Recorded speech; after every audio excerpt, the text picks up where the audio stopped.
उत्तराखंड के ऋषिकेश में कुछ ऐसा हुआ जो पिछले 100 सालों में नहीं हुआ।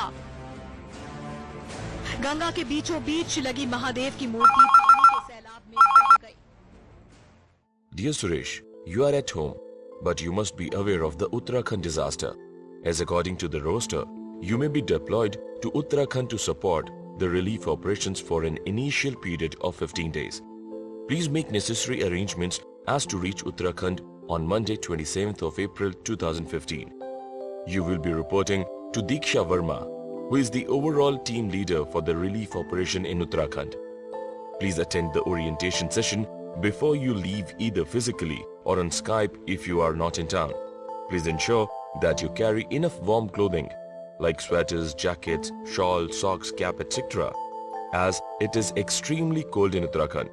Also, please collect your safety kit and submit your red form to Safety and Security Focal Person as a part of pre-deployment formalities. Prior to your departure, please get in touch with the team leader and head of Disaster Management Unit for briefing. Hello Suresh, it's a pleasure to meet you. Welcome to the Uttarakhand Response Field Operations team. Thank you.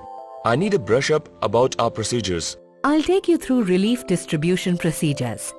At every emergency, staff are deployed to provide relief assistance to the affected population. You're a part of this team. Before I explain the procedures, you need to understand that when a large number of districts and villages are affected, and the organization has limited resources for response, the decision about where to respond and whom to target is based on a number of factors.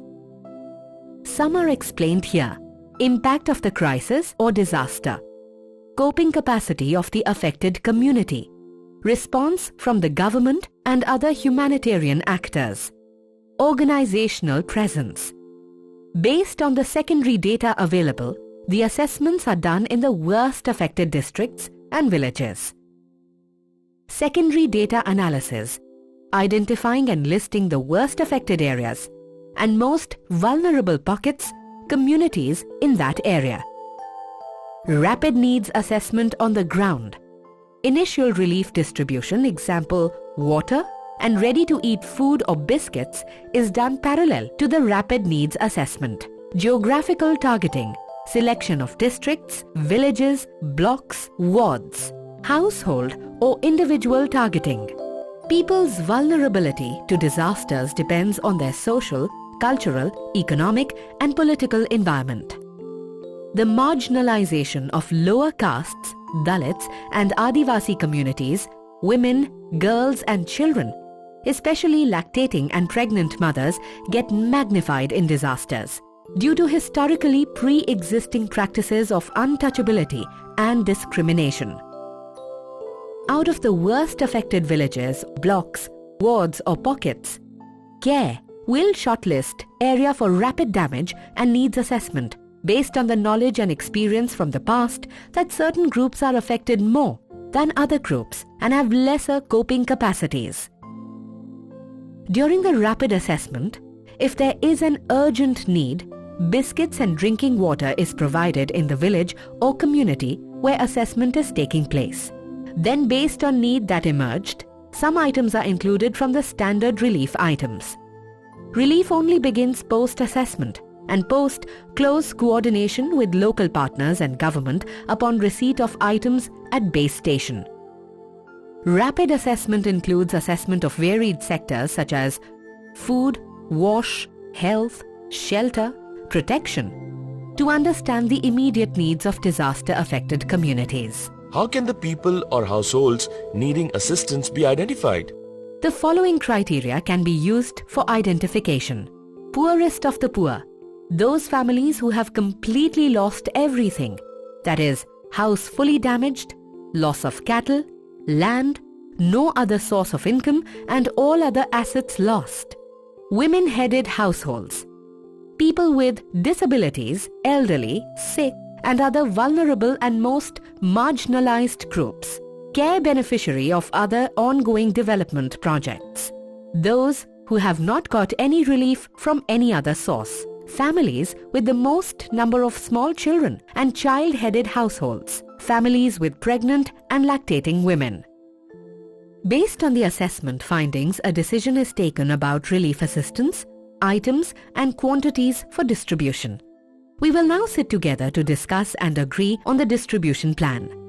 Selection of the site is important. Visiting the site in advance, that is, without any commodities, will provide an opportunity to review the beneficiary list, verify the items and quantities to be distributed, and discuss distribution issues with authorities and target beneficiaries. Targeting criteria, process of distribution activity, correction to distribution lists, types and amounts of relief items per individual or household, etc. But how do we redirect human error or some mistake in communication? Before sending the relief stocks from care warehouses or vendor locations, the procurement and logistics unit checks that the challan contains all the necessary information. Upon arrival to the distribution site, the logistics focal person on field checks that every truckload matches each challan. Shortages, overages, or damaged supplies are identified by the relief or ops team and noted in the presence of the vehicle driver. Information about shortages is to be written on this challan and the headquarter is informed. How do we confirm the beneficiaries? The criteria for selection of these beneficiaries is agreed and shared with the community with the help of local volunteers and local partners. Is there a secondary checking process?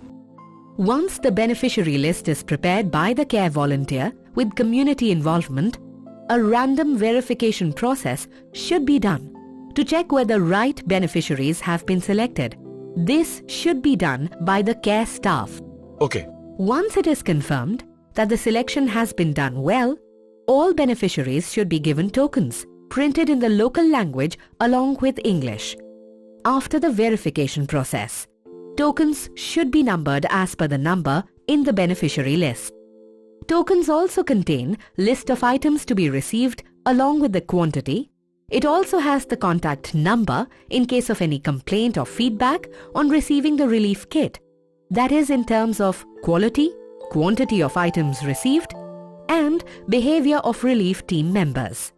But what if the distribution is unorganized and results in confusion? How do the beneficiaries know about the time of distribution? The communities must be notified about the time, location, and relief items prior to the distribution.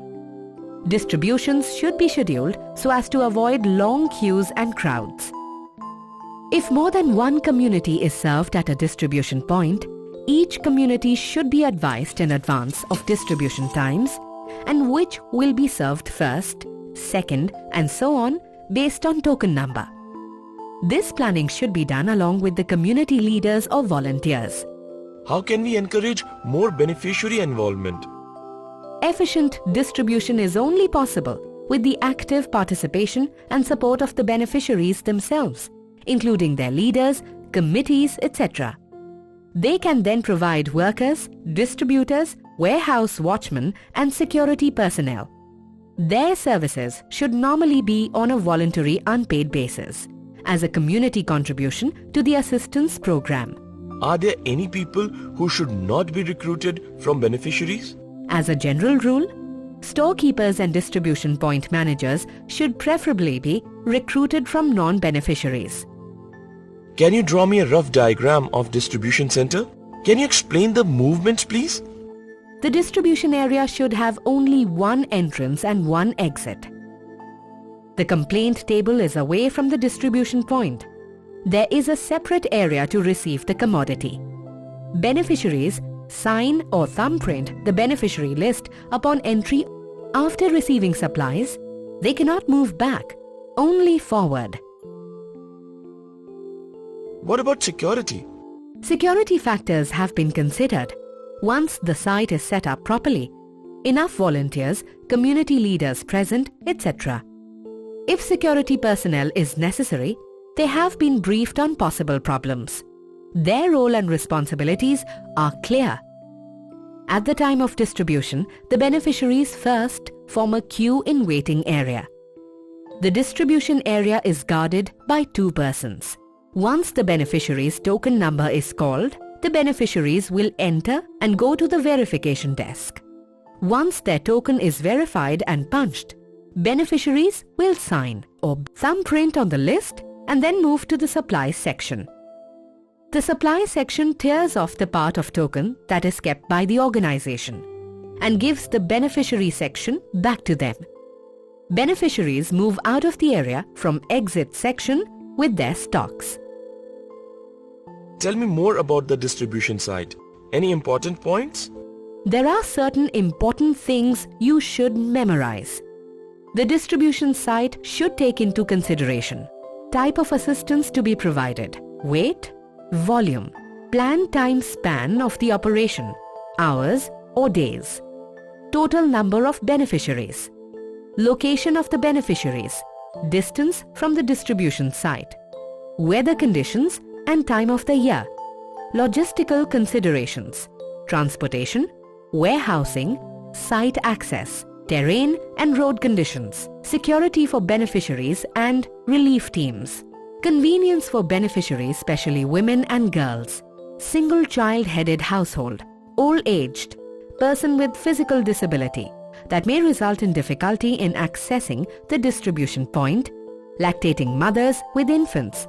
For certain cases, a decision to provide relief at the beneficiary's house should be considered. Means beneficiaries will use to reach the distribution point. Time needed for beneficiaries to reach the distribution point. I see. Any other points of note? Outside the distribution area, the list of items being given should be clearly mentioned. The criteria of beneficiary selection should also be written. And also, around the waiting area, there is a desk with one kit displayed and the contents explained to the beneficiaries before entering the distribution area. But what about complaints? There is a complaints and feedback table outside the distribution area, where the queries and concerns can be recorded and resolved. Also, beneficiary can contact on the numbers written on backside of the token and share their response and feedback with the care staff. Okay, I'm clear. Thanks for explaining this. You're welcome. If you need any more information or have any doubts, please don't hesitate to ask.